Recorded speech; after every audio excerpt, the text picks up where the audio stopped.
கரப்ஷனை பற்றி பேசுகிறாங்க. இப்போ கம்யூனிஸ்டுகள் கரப்ஷனுக்கு அப்பாற்பட்டவங்க அப்படிங்கிற ஒரு உணர்வு பரவலாக இருக்குது.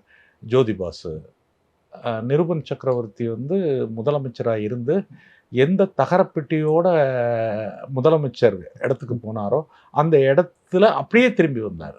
அதே போல் பூபேஷ் குப்தா மிகப்பெரிய ஆளுமை பொருந்திய ஒரு தலைவர். அவருக்கு வந்து டாக்காவிலையும் பில்டிங் இருந்தது, கல்கத்தாவிலையும் பில்டிங் இருந்தது, ஒரு ஜெமீன் மகன். அதே போல் மோகன் குமாரமங்கலம், பார்வதி கிருஷ்ணன், கேடிகே தங்கமணி, இப்படிப்பட்ட ரொம்பவும் வசதி படைத்தவர்கள் வந்து எல்லாத்தையும் இழந்துட்டு மிக எளிமையான ஒரு வாழ்க்கையை வாழ்ந்தது கம்யூனிஸ்ட் கட்சி. ஆனால் அந்த கம்யூனிஸ்ட் கட்சியில் கரப்ஷன் வருதா? அந்த கம்யூனிஸ்ட் தலைவர்கள் கரப்ஷனோட சம்மந்தப்பட்டிருக்கிறார்கள், எலக்ட்ரோரல் கரப்ஷனோ அல்லது வேறு கரப்ஷனோட சம்மந்தப்பட்டிருக்காங்களா அப்படிங்கிறது ஒரு மிகப்பெரிய ஒரு அதிர்ச்சியாக மக்கள் மத்தியில் பார்க்கப்படுகிறது.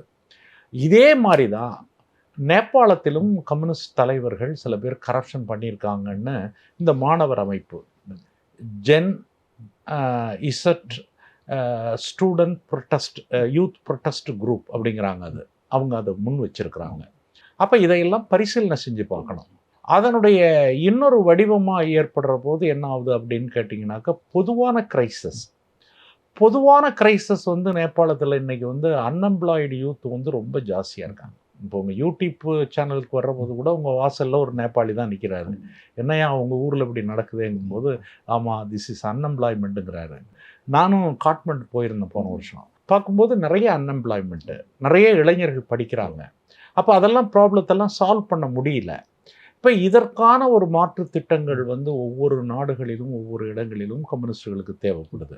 அதனால தான் இவ்வளவு பெரிய ஒரு எழுச்சி. கம்யூனிஸ்ட் ஐடியல்ஸ் என்பது ரொம்ப உயர்வானது, மேலானது அப்படின்னு யோசித்தாலும் கூட இன்னைக்கு காலத்தின் தேவைக்கேற்ப அது யூடியூப்பாக இருக்கலாம், சோஷியல் மீடியாவாக இருக்கலாம், அதை எப்படி இளைஞர்கள் பயன்படுத்துவது அப்படிங்கிறதுக்கான ஒரு பிளாட்ஃபாரத்தை சரியாக உருவாக்கணுங்கிறதும், அதே மாதிரி கரப்ஷன், ஊழல் இது இல்லாத த ரியல் டெவலப்மெண்ட், அடித்தள மக்களுக்கான வாய்ப்புகளை முழுமையாக தரக்கூடிய ஒரு அரசாங்கத்தை உருவாக்க வேண்டிய ஒரு கடமை இருக்குது அப்படிங்கிற ஒரு பிரச்சனையில் தான் இந்த கலவரம் நடக்குது.